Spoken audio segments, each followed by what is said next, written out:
Voilà, donc de retour sur la libre antenne, toujours avec le colonel Régis Chamagne, pour cette émission spéciale sur l'OTAN, sur l'armée française, sur les armées même en général. On peut déjà avoir résumé ce qu'était cette stratégie de l'OTAN vis-à-vis de ses vassaux européens, comme dit Brzezinski, parce que c'est comme ça qu'il nous a appelés, les vassaux. Il a repris... D'ailleurs, voilà, j'ai envie de dire que le terme est adapté finalement. Totalement. On peut parler de vassaux et de vassalisation. Oui, complètement, oui, c'est la réalité. C'est une réalité, voilà. Alors justement, à propos de cette vassalisation, une autre information que tu pourrais nous confirmer, nous infirmer, c'est que les hauts gradés français sont, on va dire, choyés par l'OTAN, avec lequel ils touchent des revenus supplémentaires, de façon un peu à les mettre dans leur giron, puis comme ça on enlève toute velléité de souveraineté, d'indépendance, on s'y tienne tranquille. Est-ce que c'est vrai ça? Alors, au moment où Chirac nous a fait revenir un petit peu dans l'OTAN, il voulait que la France ait un commandement opérationnel. Le commandement sud de la Méditerranée, ça a été refusé par les Américains.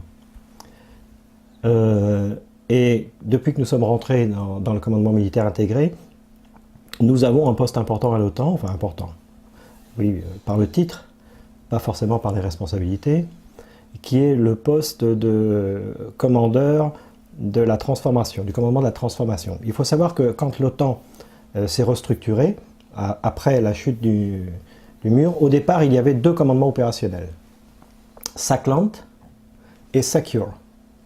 SACLANT, Supreme Allied Atlantic, donc c'était le commandement de toute la zone atlantique, qui incluait donc le Canada, les États-Unis, l'Espagne, le Portugal, l'Angleterre, dont l'état-major était à Norfolk, et SECURE, Supreme Allied Commander in Europe, qui était le commandement opérationnel en Europe, dont le siège est à Mons en Belgique. SECURE, il y a eu le général Eisenhower qui était SECURE, le général, j'ai encore perdu son nom, peu importe. Et au moment de la restructuration, on a créé un seul commandement opérationnel qui reste en Belgique, et le commandement opérationnel SACLANT est devenu le commandement de la transformation, c'est-à-dire un commandement de la doctrine, et qui adapte les structures de l'OTAN au fur et à mesure de la situation internationale. Et le poste de commandeur de ce commandement de la transformation est alloué à un général français. En général, c'est le chef d'état-major de l'armée de l'air française sortant. D'accord. Donc voilà. En plus de cela, évidemment, pour armer les structures de commandement de l'OTAN, il y a des postes qui ont été ouverts à des officiers français, généraux, colonels, lieutenants-colonels, et ces postes évidemment sont très bien rémunérés puisque ce sont des postes à l'étranger. Donc finalement les gens qui y sont affectés sont un peu contents de gagner un peu plus d'argent. Donc effectivement ça... Ils sont moins enclins du coup à critiquer. Ils sont moins enclins à critiquer et à vouloir revenir à une souveraineté nationale et à sortir de l'OTAN de nouveau. Il y a cet aspect-là. Oui, parce que là, c'est un peu quand on s'achète un peu les services aussi de ces officiers, quelque part. Un peu. Oui, on les achète, oui. Et puis, on les nourrit au biberon des doctrines de l'OTAN, en même temps. C'est une stratégie de captation, finalement, des cerveaux et des responsables. Ouais. Donc ça, les Américains sont quand même assez forts dans bien cette sûr. stratégie-là. Oui, mais bien sûr, ils sont les maîtres de la propagande. Depuis Edward Bernays. Depuis Edward Bernays, oui. Le neveu de Freud. Le double neveu de Freud. qui effectivement a mis ses techniques en place. Qui était le pape des relations publiques dans les années 20. Non, parce que ça, parce qu'on se pose toujours cette question de comment ce glissement, en fait, il s'est effectué, quoi. Il s'est effectué progressivement. Et Sarkozy, donc, lui, qu'est-ce qu'il a fait concrètement? Il nous a fait réintégrer complètement l'OTAN. Dans le commandement militaire intégré. D'accord. C'est-à-dire, on est avec tout le monde, et puis les Américains donnent les ordres, et nous, on doit... C'est ça. Nous sommes dans la chaîne de commandement de l'OTAN. D'accord. Et est-ce que, parce que clairement là maintenant, en fait on n'a plus le choix, c'est-à-dire que quand les Américains décident d'une opération, on est obligé d'intervenir, c'est ça hein Alors, en fait, on Comment n'est ça pas se passe obligé. Oui. Les statuts de l'OTAN ne prévoient pas qu'il y ait obligation à participer à une opération extérieure. Il y a l'article 5 qui prévoit qu'en cas d'attaque d'un pays de l'OTAN, l'OTAN en entier se met au service de la défense de ce pays. Ça, c'est l'article 5, qui est de légitime défense. Mais pour des opérations extérieures, c'est chaque pays qui garde sa décision de participer ou non. Et là, il s'agit d'accompagner l'entrée de la France dans l'OTAN par la désignation du président de la République, d'un président de la République français soumis aux Américains. Donc ça a été Sarkozy qui a été désigné président de la République française par le bureau des affaires françaises à Washington. Je ne sais pas s'il existe, mais de toute façon... Ils ont un bureau des affaires européennes. Le processus décisionnel est à peu près comme ça, et puis Hollande, et puis on va voir quel sera le futur... la personne qui sera désignée pour 2017 par le bureau des affaires françaises à Washington. Oui, parce que clairement, soyons clairs, justement dans cette politique, il y a eu continuité totale de Sarkozy à Hollande. Ah oui, voilà. oui, complètement. Absolument aucun changement. C'est bonnet blanc, blanc bonnet. Voilà, on peut dire que là, c'est vraiment la continuité dans le changement, comme on aime. Mais là, vraiment, on est dans la plus continuité totale. Donc la France reste complètement soumise. Alors, on a participé depuis, justement, maintenant à ces guerres, puisque 2003 on y a échappé finalement à la guerre d'Irak avec ce sursaut qu'on évoquait tout à l'heure. Sarkozy-Villepin, oui. Voilà. Mais depuis, on est complètement alignés, nous sommes complètement alignés sur la Libye, sur la Syrie, sur toutes les opérations menées par les Américains, sur l'Ukraine. Sur l'Ukraine, oui. Puisque nous avons déployé des rafales dans les pays baltes à un moment donné. Ouais. C'est quoi ça? C'est des rodomontades un peu ce qu'on a vu là? On a vu parce qu'à un moment donné on voyait ces Américains qui faisaient défiler tout un tas de blindés du côté des pays baltes. Oui, alors des avions en Pologne. C'est de la gesticulation, oui, bien sûr. Oui. C'est quoi? C'est pour impressionner l'autre côté? Oui, c'est comme toujours, hein, quand on prépare une opération, on commence par montrer ses muscles. Hein, c'est comme les gorilles ou les babouins. Ou les coqs, c'est ça. Les coqs, c'est bon, attention, voilà, c'est ça, oui. Attention quoi. Parce que aussi, il y a l'affaire de ces missiles aussi, la fameuse barrière de missiles que les Américains veulent installer qui irait des pays baltes jusqu'en Bulgarie. Hein. Oui. C'est pas rien quand même. Ils en sont où dans ce projet? Parce que clairement, ils ont commencé à installer des missiles ou c'est quoi? Ou c'est des effets d'annonce? Les pays sont plus chauds? Alors les pays, ça dépend des pays. Ils sont plus ou moins... La Pologne est d'accord. Ouais. La Hongrie ne l'est pas. Bon, ça dépend des pays. Mais en tout cas, oui, le projet est d'encercler la Russie par les forces de l'OTAN et les forces américaines. C'est clair, ça. C'est clair. Un peu comme aussi ce que les États-Unis font en déstabilisant certains pays d'Asie centrale. Voilà, on a vu Kyrgyzstan, alors, on a vu la Géorgie aussi. Par le biais de l'islamisme, du terrorisme islamique. Ils avaient commencé, ça ne date pas d'aujourd'hui, hein. Il y a une équation mathématique simple. Islam et CIA impliquent terrorisme islamiste. D'accord. Ça a commencé sous Nasser avec les frères musulmans, qui ont été financés par la CIA, l'Algérie, Al-Qaïda, qui a été une créature de la CIA au moment de la guerre. Il faut bien le dire que Hillary Clinton l'avoue elle-même. Hein. Oui, mais c'est de notoriété publique. C'est de notoriété publique, hein, voilà. C'est le cas de Daesh, puisque le général Wesley Clark, c'est le nom que je cherchais tout à l'heure, le général Wesley Clark qui a été secure, qui a tenu le poste de commandant en chef opérationnel à Mons, donc commandant en chef opérationnel des forces de l'OTAN pendant la guerre du Kosovo. Le général Wesley Clark a déclaré sur CNN récemment que Daesh était un enfant de la CIA et du Mossad pour contrer le Hezbollah. Il ne l'a pas dit, mais on peut le déduire en regardant les cartes qui sortent de certains think tanks américains, que c'est également l'instrument de remodelage du Moyen-Orient. Les Américains ont un plan de remodelage de tout le Moyen-Orient, comme ils font d'habitude, un découpage ethnique. Oui, on en avait parlé ici même avec Pierre Hillard qui avait ramené la carte originelle d'une revue de défense américaine qui montrait ce découpage. Voilà. Tout à fait.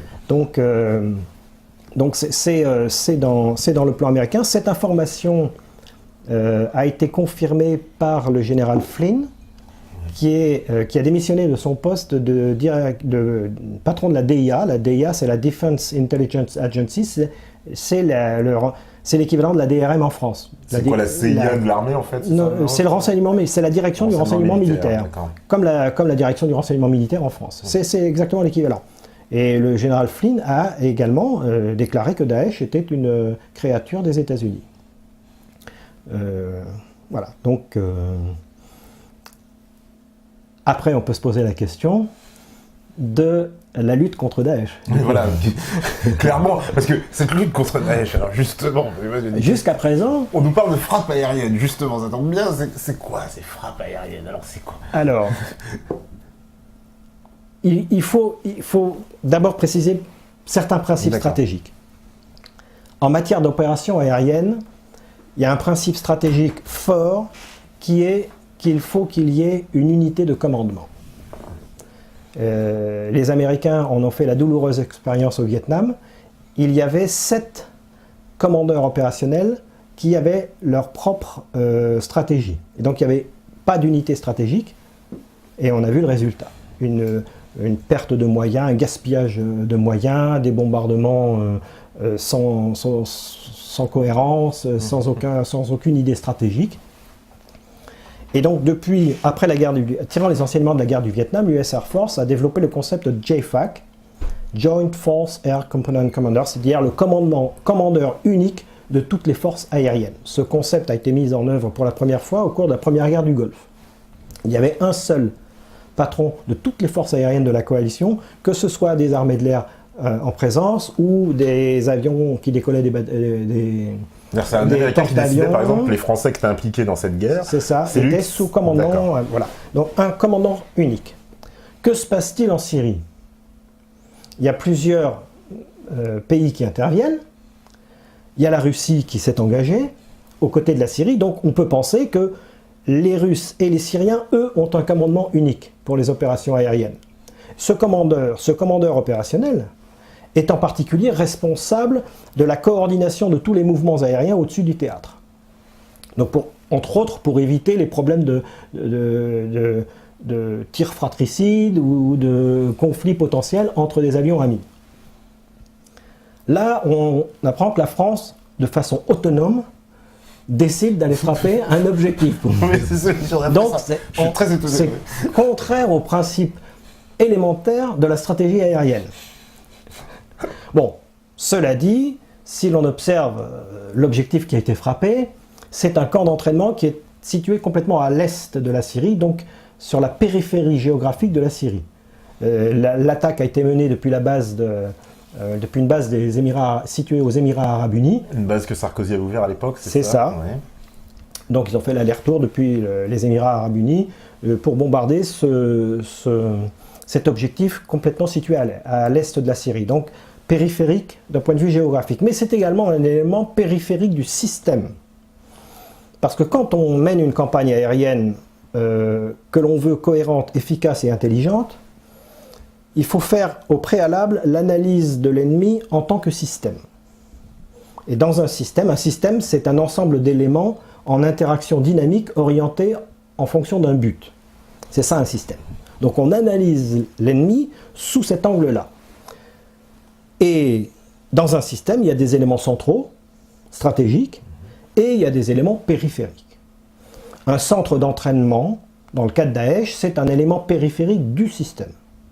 C'est quelque chose qui ne pèse pas grand-chose dans le système.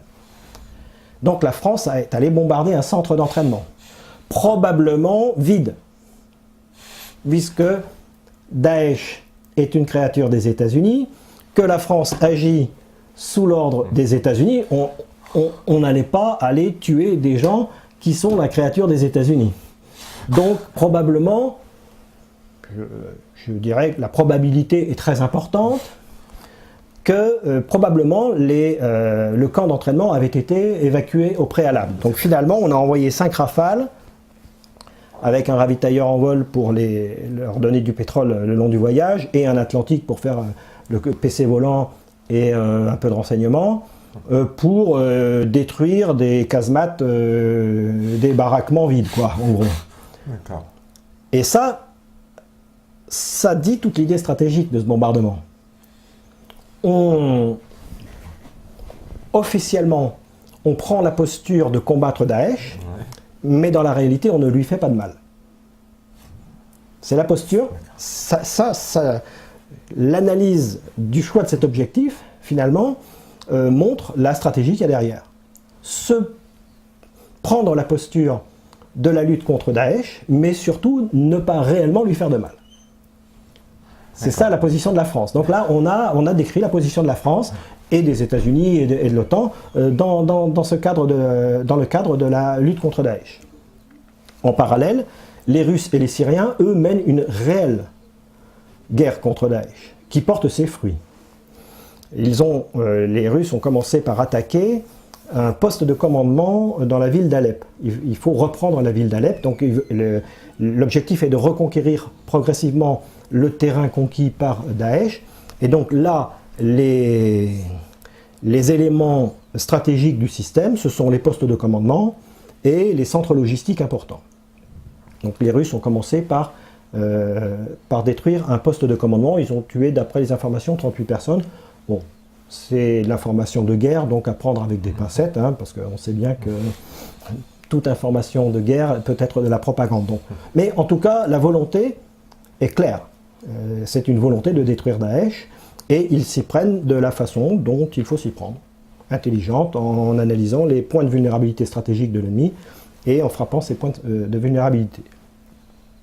Cela étant, Daesh est un ennemi, ce n'est pas un État-nation. Dans un État-nation, quand on fait l'analyse d'un État-nation en tant que système, il y a beaucoup de réseaux d'infrastructures qui s'entremêlent, qui sont en interaction les uns avec les autres, et l'analyse systémique est compliquée. Daesh, c'est plus simple et plus compliqué à la fois.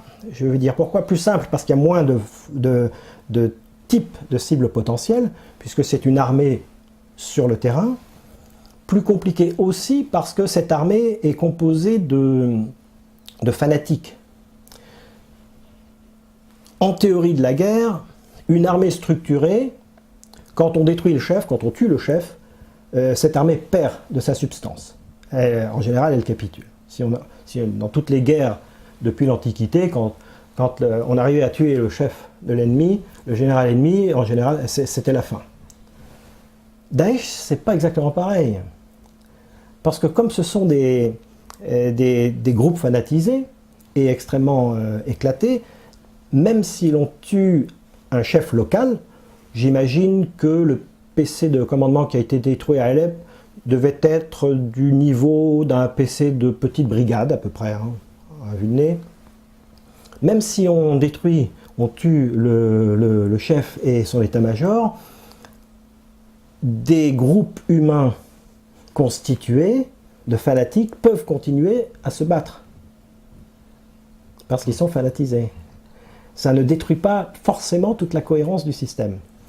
Donc ces gens-là, ensuite, il va falloir aller les chercher au sol. On ne pourra pas juste avec des frappes aériennes. Non, on ne peut pas juste après. Donc toute la stratégie menée par les Syriens et les Russes consiste à évacuer ces Daesh par des frappes sur les centres de gravité du système Daesh, et aussi par une coordination entre l'aviation et les troupes au sol pour aller sortir, déloger au sol tous ces combattants résiduels qui continuent de se battre parce qu'ils sont fanatisés. Et tout cela nécessite évidemment un renseignement de terrain au sol. Mais les Syriens savent à peu près ce qui se passe, puisque ça se passe chez eux. Donc a priori, ils disposent d'un renseignement à la hauteur des enjeux, on va dire. Voilà en gros la situation. D'accord. Parce que c'est ça, souvent, parce que bon, les Américains, il faut bien le dire, ils nous ont inventé des jolis termes de novlangue. En 90, on entend parler de frappe chirurgicale. C'est-à-dire que les frappes aériennes, c'est tellement précise que, en gros, bon bah, là, il y a le chef, voilà, de telle organisation, bim, le missile, il va juste aller tuer le chef. C'est quoi la réalité de ces frappes aériennes, en fait, parce que c'est une stratégie quand même américaine qu'ils ont utilisée partout. Il est vrai, ça c'est un fait, il est vrai que la précision des frappes aériennes a considérablement augmenté en 40 ans. Pour vous donner un exemple, au cours de la Seconde Guerre mondiale, pour détruire un objectif de 20 mètres sur 30, avec une probabilité de 90%, il fallait 9000 bombes en moyenne. À partir de bombardiers de type B-17, bombardant en moyenne altitude. C'est la statistique. Le cercle d'écart probable, c'est-à-dire la précision des frappes, était de 1100 mètres. C'est-à-dire que dans un rayon de 1100 mètres, vous aviez la moitié des bombes et la moitié des bombes à l'extérieur. C'est ça que ça veut dire un cercle d'écart probable. C'est une variance. C'est un élément statistique. Hein. Et aujourd'hui, le cercle d'écart probable d'une bombe guidée laser est de 2 mètres, 3 mètres. C'est extrêmement et la probabilité d'atteindre un objectif de 20 mètres sur 30, enfin, je veux dire, le nombre de bombes qu'il faut pour détruire un objectif de 20 mètres sur 30, c'est 1. Donc, c'est un fait objectif et réel que la précision des bombardements aériens aujourd'hui est très forte. Pourquoi elle est très forte? Pour des buts militaires.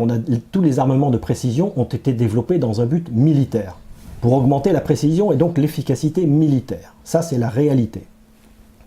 Ensuite, il y a toute la propagande qui va autour, qui a consisté à dire que la précision des bombardements était faite pour éviter les dommages collatéraux. Mais ça, c'est de la propagande. La réalité, c'est que la précision des bombardements a un objectif militaire, d'efficacité. Et comme c'est plus efficace, forcément, il y a moins de dommages collatéraux. Mais le but n'était pas de faire moins de dommages collatéraux. Le but était d'augmenter l'efficacité militaire. Bon, ça c'est... Alors, cela dit, bon, bah, il y a toujours... le zéro de dégâts collatéraux n'existe pas. Il y a toujours des bombes qui partent dans la nature. Il suffit que quand vous larguez une bombe, il y ait une ailette qui se détache parce que rupture mécanique, ou la bombe part en vrille, elle part n'importe où. Et vous avez beau avoir un guidage laser, vous allez la retrouver à 4000, 5000 mètres du point visé. Bon, mais ça, c'est un effet enfin, c'est une probabilité. Donc le zéro dégât collatéral n'existe pas. Mais il y a vraiment, alors, donc, parce que les politiques de bombardement, dire de l'OTAN, justement, c'est, j'ai envie de dire, c'est le point d'orgue de toute leur stratégie. À chaque fois, on nous parle de bombardement aérien. Oui. Alors, en Yougoslavie particulièrement, on a utilisé cette technique de bombardement aérien. C'est quoi, d'ailleurs, la Yougoslavie, c'était plus quoi, dans un but de terroriser la population? Parce que, clairement, après la guerre, enfin, moi, ce que j'ai vu des statistiques, c'est que les objectifs militaires n'avaient pas été atteints, que Milosevic, en gros, la Serbie, elle avait encore son armée, quoi. Alors, oui, mais l'objectif en Serbie, c'était de faire plier Milosevic. Voilà. Ouais. C'est-à-dire, c'est à partir du moment où on a ciblé des objectifs qui étaient directement liés à la famille Milosevic, qu'il a commencé à plier, quoi. L'objectif d'une campagne aérienne n'est pas de détruire des troupes au sol. Ça peut être ça. En l'occurrence, pour Daesh, ça va être ça.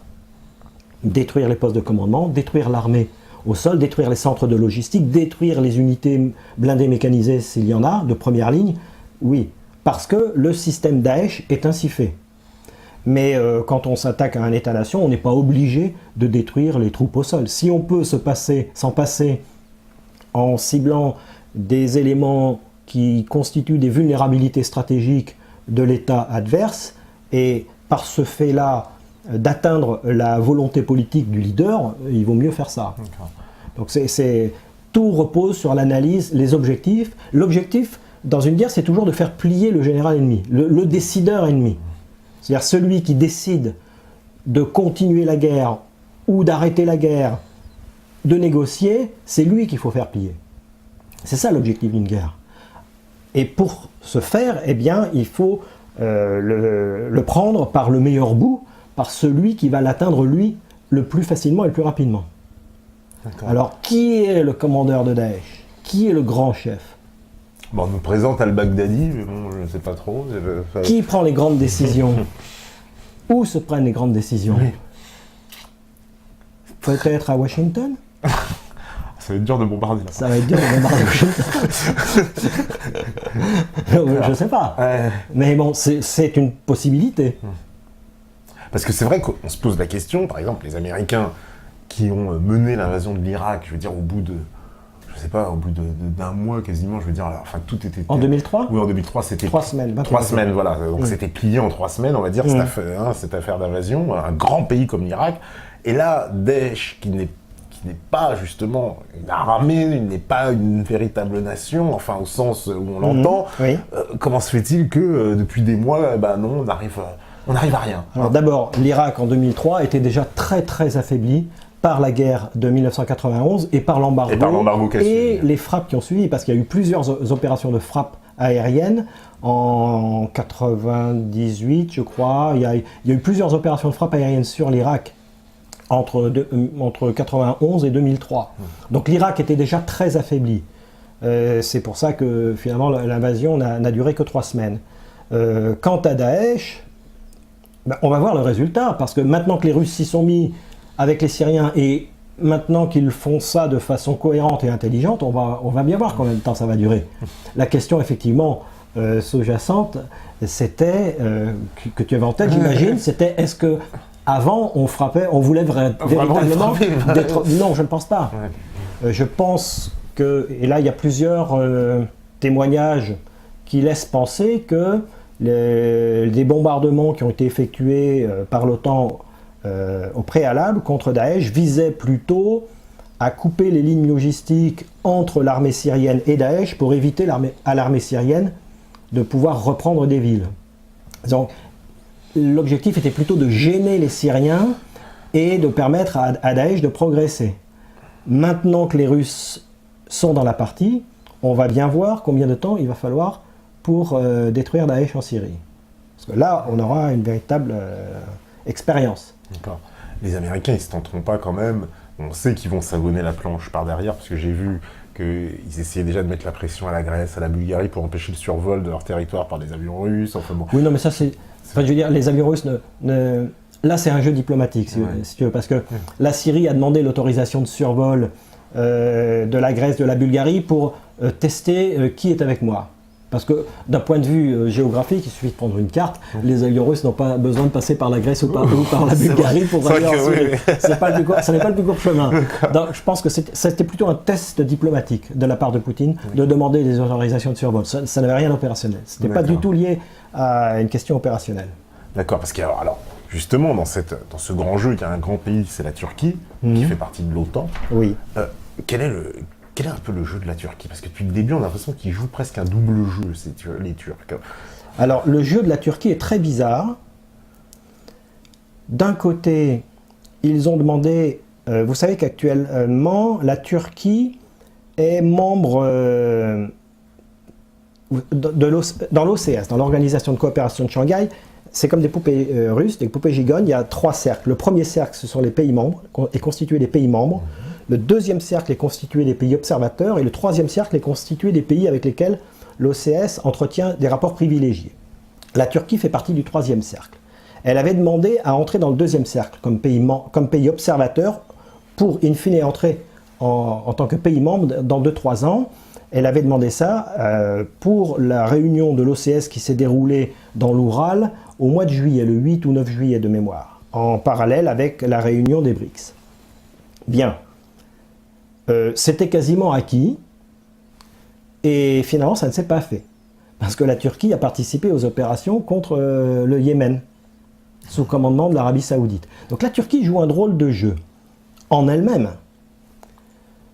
mais aussi, peut-être aussi, mais parce que elle subit des pressions américaines, certainement très fortes. La Turquie est un enjeu stratégique important pour les États-Unis et pour leur stratégie dans la région. Et j'imagine que, bon, déjà Erdogan ne me semble pas quelqu'un qui a une vision stratégique saine. Et j'ai l'impression qu'il veut un peu le beurre et l'argent du beurre. Il voulait dépecer la Syrie en avec l'Arabie Saoudite, s'entendre avec l'Arabie Saoudite pour se dépecer la Syrie entre eux. Et puis là, il s'aperçoit que le plan de remodelage du Moyen-Orient comporte la constitution d'un Kurdistan autonome, donc il ne veut pas perdre sa part du Kurdistan, d'autant que c'est la plus importante. Donc il joue un jeu un peu bizarre, pas très clair et surtout pas très cohérent. Et à cela s'ajoute probablement, très probablement, le fait qu'il a subi d'importantes pressions de la part des États-Unis, voire même peut-être des menaces de mort. Ah ouais. Je pense qu'ils sont capables d'aller jusque-là. Ouais, ouais. Donc du coup, Erdogan s'est rangé du côté des États-Unis, mais Poutine l'a prévenu. Il lui a dit attention, pas touche à la Syrie maintenant. Vous savez que le gazoduc qui a été arrêté entre la Turquie et la Russie, il y avait un gazoduc prévu qui était le South Stream, qui devait passer par la Roumanie. Ce gazoduc a été, ce projet a été annulé par l'Union européenne, et du coup, Poutine a négocié avec Erdogan un gazoduc qu'on appelait le Turkish Stream, depuis la Russie, à travers la mer Noire jusqu'en Turquie. Et ce gazoduc devait avoir des prolongations via la Grèce vers l'Europe du Sud. Et d'ailleurs, on a assisté à une tentative de déstabilisation de la Macédoine, tout à fait. Qui entrait dans ce jeu-là. Voilà, hein. Tout à fait. Ouais. Mais les services de renseignement russes ont été certainement très performants, puisque la tentative menée par l'UCK a avorté dès le départ. Les gars étaient attendus et ils se sont fait arrêter. Tentative totale de déstabilisation de la Macédoine, tout à fait. Donc ce gazoduc Turkish Stream, ce projet qui avait commencé à être construit, les travaux avaient commencé, est arrêté aujourd'hui. Donc dans le jeu de la Turquie, plus exactement dans le mouvement de la Turquie de l'Occident vers le nouvel ordre mondial constitué de blocs autonomes, ce qu'on appelle donc d'un monde multipolaire, dans ce jeu-là, la Turquie était amenée à se rapprocher des pays d'Asie, Russie, Chine et Iran. Ça s'est arrêté. Pour l'instant, ça s'est arrêté. Parce que l'espace géostratégique turc est plutôt tourné quand même vers l'Asie et vers le Kurdistan, l'origine des langues turco-mongoles. Tout à fait. Donc pour l'instant, ça s'est arrêté. Aujourd'hui, on en est là. On ne sait pas bien ce que veut Erdogan. Il est certainement sous contrôle. Mais Poutine lui a clairement dit que son jeu avec la Syrie, il fallait que ça s'arrête. D'où en plus l'insistance des États-Unis à vouloir faire entrer la Turquie dans l'OTAN. Dans l'Union européenne. Dans l'Union européenne, oui, bien sûr. Ils poussent, mais bon, ça ne se fera pas. Enfin, les Européens n'ont pas l'air tellement d'accord. Non, mais c'est-à-dire que, oui, après, il y a quand même les peuples, et il y a quand même des élections en Europe, et voilà, donc ça ne se fera pas. Donc, parce que la Turquie, elle a un peu, j'ai l'impression, prise presque entre deux feux, quoi, entre cette pression américaine et on va dire son intérêt vital qui serait de son intérêt géostratégique, mais son intérêt est clairement de se tourner vers l'Asie, sur le long terme. Ça se fera probablement quand la transition de phase vers un nouvel ordre géopolitique mondial sera achevée d'ici 4 ans, à peu près 4-5 ans au maximum. D'accord. Ouais, parce que ce jeu de la Turquie, effectivement, c'est quelque chose qu'on a beaucoup de mal à comprendre, quoi, parce qu'il se situe d'un côté, de l'autre. Alors, il y a une autre situation aussi dans la région dans laquelle l'OTAN n'est pas intervenue, c'est en Géorgie. Et pourtant, parce que Poutine a mis son veto, il ne voulait pas que la Géorgie rentre dans l'OTAN. Oui. Il avait dit, c'est clair et net. Si vous voulez, là, il y a des... la Russie se considère en état de légitime défense sur ses frontières sud. Elle est menacée en Tchétchénie, toujours par des islamistes, des mouvements islamistes, en Tchétchénie, en Géorgie, au Kyrgyzstan, dans tous les pays en stan qui composent les frontières, qui sont frontaliers par le sud, d'Asie centrale. Donc, je pense que si Poutine a décidé d'intervenir militairement en Syrie, c'est qu'il a senti que c'était le moment, que je veux dire que s'il laissait faire un peu plus, la Russie se retrouverait en première ligne face aux terroristes islamistes. Si la Syrie tombe, la Russie se retrouve en première ligne face aux terroristes islamistes manipulés par la CIA. Parce que la stratégie, si je me souviens bien de Brzezinski, c'était de dire on va entourer la Russie d'une ceinture verte. C'est ça. C'est ça qu'il appelait la fameuse ceinture verte. Oui. Et effectivement, ce qu'on voit, c'est que ce sont des régimes, on va dire justement, comme on dit, radicaux islamistes qui s'installent au fur et à mesure dans ces pays-là. En Tchétchénie, c'est bien gardé. Ouais. Oui, parce qu'il a intervenu. Oui. Intervention qui était très mal vue en Occident. Oui, on comprend aujourd'hui, mais on comprend mieux aujourd'hui. Aujourd'hui, avec le recul, mais à l'époque, c'est vrai que Poutine paraissait, pardonne-moi, mais pour un salaud en se disant, il intervient là-bas, il martyrise les Tchétchènes, etc. Alors qu'en fait, il s'agissait de lutter contre les islamistes. Et il a mis au pouvoir en Tchétchénie quelqu'un qui lutte contre l'islamisme, donc ça... Le président Kadyrov, Kadyrov, bon, très... il est... Qui est aussi très mal vu en Occident, il y a une très mauvaise presse. Ouais. C'est un gant de fer dans une main, enfin une main d'acier dans un gant de fer, quoi, hein, c'est ça. Ouais. Donc, oui, parce qu'il est très très mal vu. Parce que ça, c'est des choses, justement, d'un point de vue stratégique, qu'on commence à comprendre un peu avec le recul, mais effectivement... La Russie, on sait qu'il y a des campagnes de déstabilisation de la Russie continuelles dans nos médias contre Poutine, mais qu'on commence à comprendre un peu ce qui se passe dans ces régions-là, d'où son intervention aussi en Géorgie, parce que moi, il me semble, à l'époque, j'avais entendu donc une déclaration de Poutine au moment de la crise en Géorgie, où Sarkozy était parti en vitesse à Moscou, etc., où il avait...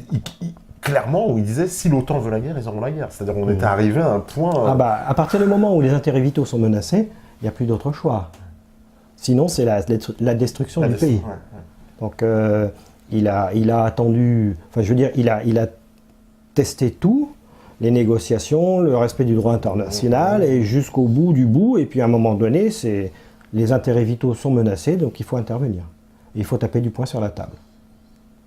Et ce qui est assez amusant en Géorgie, c'est qu'il a joué le même jeu que les Américains pour la première guerre d'Irak, c'est-à-dire qu'il a laissé entendre qu'il n'interviendrait pas, et il a positionné toutes ses troupes prêtes à intervenir, et dès que la sécession a été prononcée, hop, les troupes sont intervenues dès le départ. Comme Saddam Hussein qui avait testé l'ambassadeur américain, et qui avait dit non, c'est vos affaires, le Koweït, ça ne nous regarde pas, et dès qu'il est intervenu, hop, opération, voilà. Donc il a fait exactement le même coup. C'était l'effet miroir. Ce qu'il faut bien dire, il y avait aussi, en Géorgie, une révolution orange, on avait mis dehors Shevardnadze pour mettre... Comme d'habitude. Le président, j'ai oublié le nom, qui était pro-américain. Parce que clairement, les États-Unis, donc, ils ont pour ambition, à force de faire rentrer un maximum de pays dans l'OTAN, c'est ça, leurs alliés au fur et à mesure. Parce que la Géorgie, il en était question. Oui, mais l'ambition, c'est l'hégémonie mondiale. Bon, ça arrive au bout, quoi. Je veux dire, ils n'ont d'ores et déjà plus les moyens de cette ambition. Mais ils continuent à vouloir... je pense que là, il y a une question peut-être qui relève de la psychanalyse. Pourquoi ils continuent vis-à-vis de la Russie je ne sais pas, mais... Souvent aussi, il continue. Il est évoqué le cas, aujourd'hui, qu'on évoque aussi, c'est le cas de la Chine, parce qu'il y a des grandes tensions en mer de Chine entre on le sait, la marine américaine et la marine chinoise. La marine japonaise au demeurant, mais qui est côté américain. Et il y a des grandes tensions aussi de ce côté-là en Asie du Sud-Est. Clairement, les menaces, les deux principales menaces pour les États-Unis, quand on dit menace, ça n'est pas pour la sécurité des États-Unis, c'est pour la sécurité des banquiers américains qui veulent posséder toute la planète. C'est ça la menace. Donc les grandes menaces pour les États-Unis sont actuellement la Chine et la Russie. La Chine d'un point de vue économique et la Russie d'un point de vue militaire. Et aujourd'hui, la Russie possède des armes défensives qui sont supérieures aux armes offensives américaines. C'est-à-dire que d'un point de vue militaire, la capacité défensive de la Russie est technologiquement supérieure à la capacité offensive américaine. La Russie a toujours été maître dans les armes défensives. C'est d'ailleurs, si on juge un arbre à ses fruits, on peut en déduire qu'elle a toujours une stratégie défensive. Et que l'histoire qu'on nous a racontée au cours de la guerre froide des chars russes déboulant par la tribu de Fulda, c'était du pipeau intégral. Les Russes n'avaient pas du tout l'intention d'attaquer. Et ils ont toujours... historiquement, ils sont toujours défendus, contre Napoléon, contre Hitler, à chaque fois, ils ont gagné par la défense. Les pôles d'excellence de la technologie militaire russe sont dans le domaine de la défensive. D'accord. Missiles anti-aériens, défense aérienne, missiles anti-navires, des défenses de côte, dissuasion nucléaire, ça fait partie de la défensive. Et donc ce sont là les pôles d'excellence de la technologie militaire russe. Et aujourd'hui, l'OTAN, les Américains, n'ont pas la capacité d'acquérir la supériorité aérienne sur le territoire russe, défendu par ses systèmes de défense anti-aérienne et par sa défense aérienne. D'accord. Alors, qu'est-ce qu'il en est aussi de cet événement dont on a beaucoup entendu parler, qui est l'envoi d'un sous-marin armé d'ogives nucléaires, qu'on a envoyé. Le plus gros. Le plus gros, voilà, ça nous a été présenté comme ça, le plus gros. Voilà. Oui, c'est de fait le plus gros. C'est de fait le plus il gros, est très très gros parce qu'il est très furtif. D'accord. Le problème d'un sous-marin nucléaire lanceur d'engins, c'est d'être furtif, d'un point de vue acoustique. Et pour ça, il a une peau au-dessus de sa carlingue, on va dire, il a une peau très très importante avec plusieurs couches pour le rendre totalement furtif d'un point de vue acoustique. C'est pour ça qu'il est très très gros. Mais bon, il est très gros aussi parce qu'il emporte beaucoup de missiles. Il emporte 20 missiles, chacun pouvant emporter dans son ogive entre 6 et 10 têtes nucléaires. C'est-à-dire que et d'une portée de 10 000 km. Donc ça veut dire que le missile est tiré, il peut aller jusqu'à 10 000 km, il passe en exo-atmosphérique, et au moment de sa rentrée dans l'atmosphère, l'ogive s'ouvre et chaque tête part sur sa cible. Bien, c'est comme ça que ça fonctionne.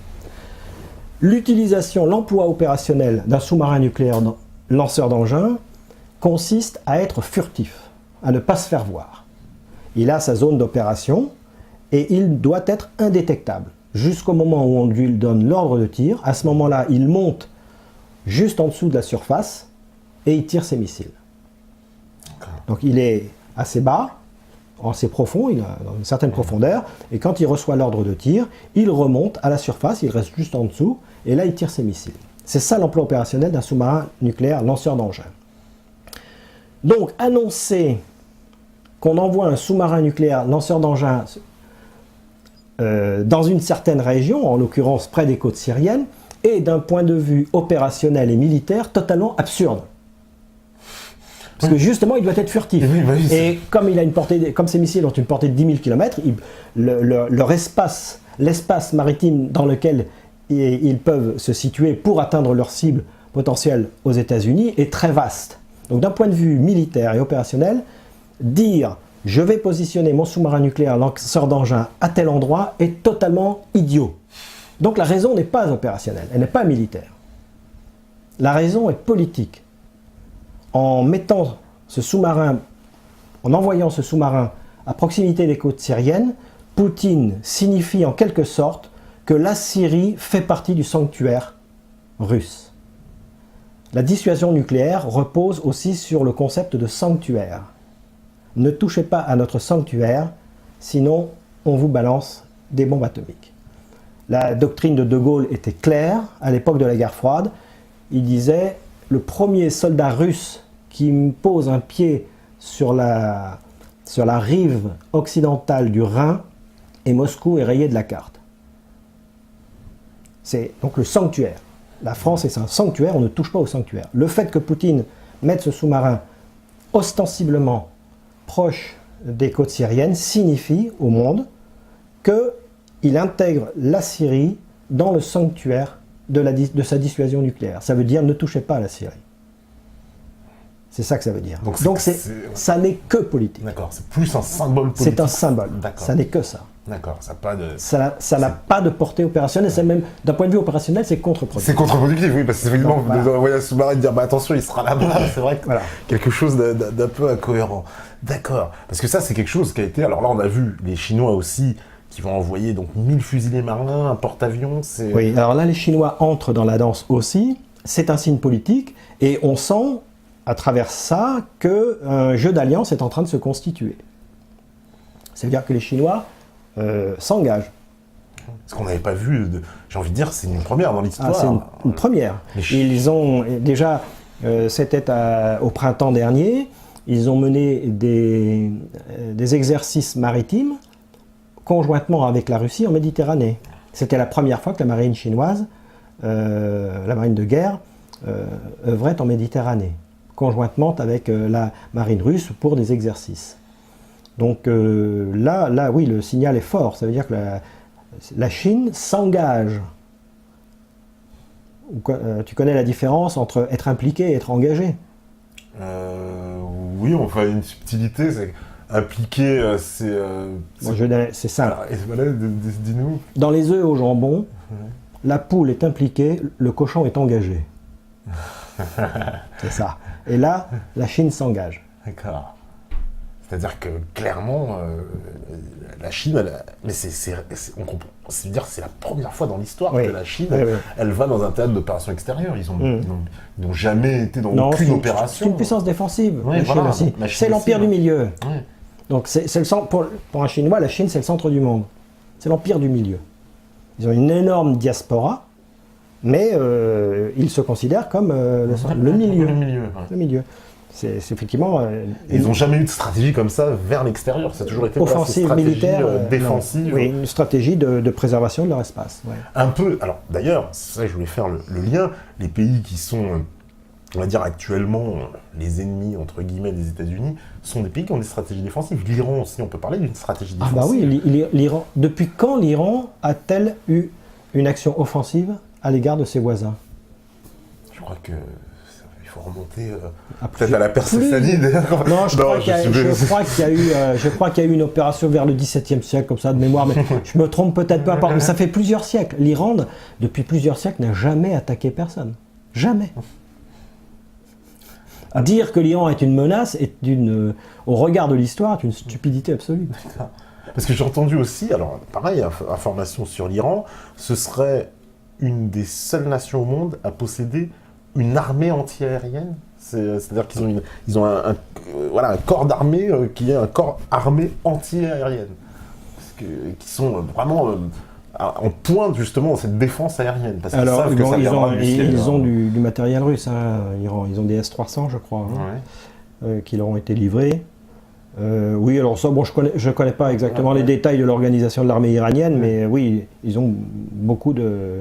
Oui, parce que, sachant ils savent que potentiellement ils peuvent être attaqués par les États-Unis, Israël et tout ça, l'Arabie Saoudite, du coup, oui, ils se sont dotés d'une grosse défense, bien sûr, gros potentiel défensif.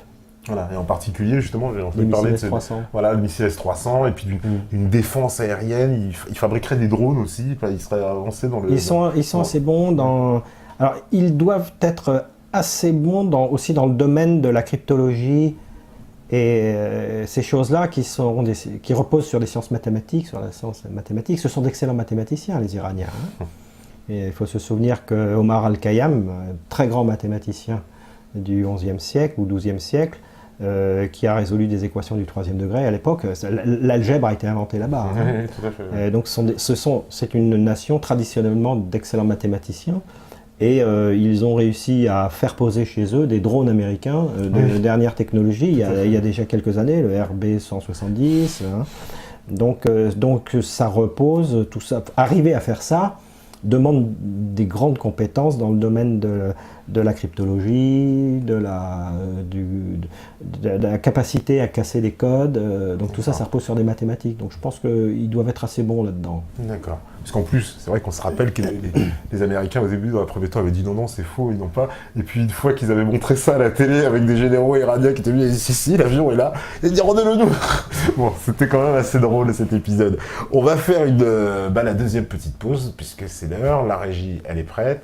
Et on revient juste après, et justement là ça va être vos questions. Alors évidemment, allez-y, posez les questions, et on va répondre à toutes ces questions avec le colonel Chamagne. À vous la régie.